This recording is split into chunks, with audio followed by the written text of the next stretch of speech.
This resource is the fourth in a four-part series on graphing trigonometric functions.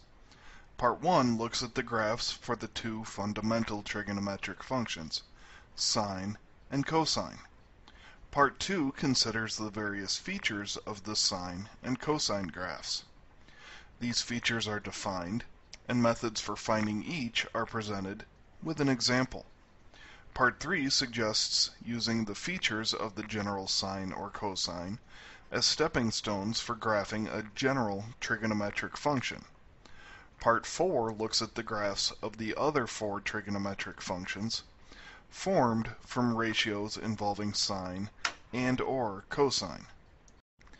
In the earlier entries in this series, we looked in depth at the graphs of the trigonometric functions sine and cosine.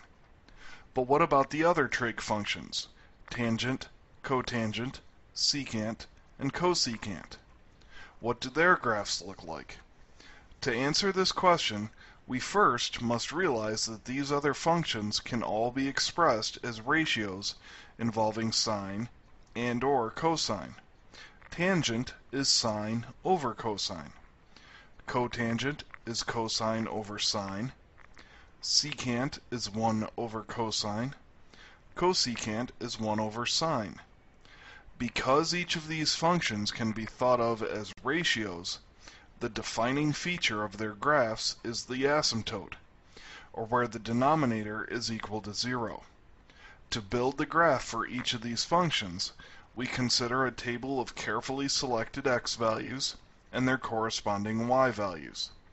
We identify the asymptotes and plot points on the graph. Then we connect the points to complete the graph. We begin with the tangent function.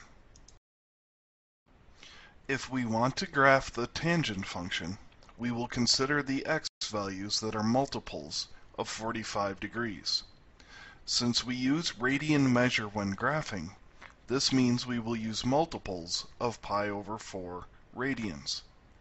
These values include the values equating to 90 degrees, 180 degrees, 270 degrees, and 360 degrees.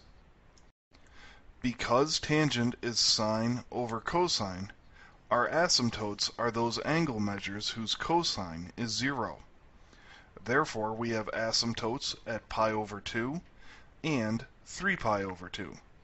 The odd multiples of pi over 4 all have y values of positive or negative 1.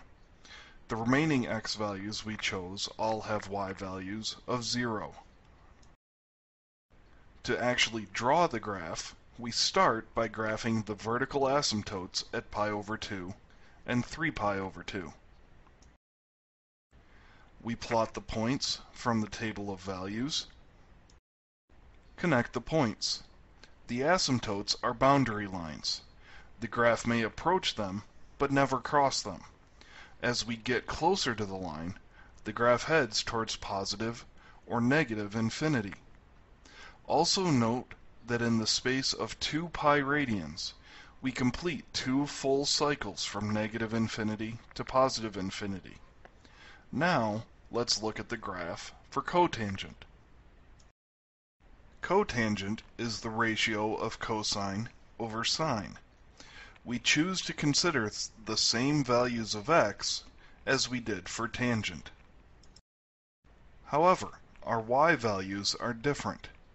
Our undefined y values, which become the asymptotes, are at 0, pi, and 2 pi. However, the odd multiples of pi over 4 are still positive or negative 1. Put in the asymptotes and the points. Connect the points. Remember, we approach positive or negative infinity as we get close to the asymptotes. Now let's look at the graphs of trigonometric ratios involving only one function. First up is secant. Secant is defined as 1 over cosine. When selecting our x values, we want to ensure we have quote-unquote nice values to have to graph. As such, we select angles whose reference angle is 60 degrees, or pi over 3 radians. We also select the quadrantal angles of 0, pi over 2, pi, 3 pi over 2, and 2 pi radians. Finding our values, we have y values of positive 1, negative 1, positive 2, negative 2, as well as our asymptotes at x equals pi over 2 and x equals 3 pi over 2. Insert the asymptotes and the points. Connect the points. With this graph, we have empty space between the y values of 1 and negative 1. Now let's look at the last remaining trigonometric function, cosecant.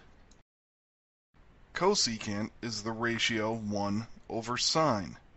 We select angles whose reference angle is 30 degrees, or pi over 6, for this function.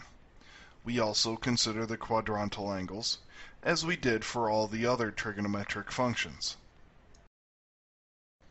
As with the secant, we get y values of positive and negative 1 and 2. We also have undefined values at 0, pi, and 2 pi.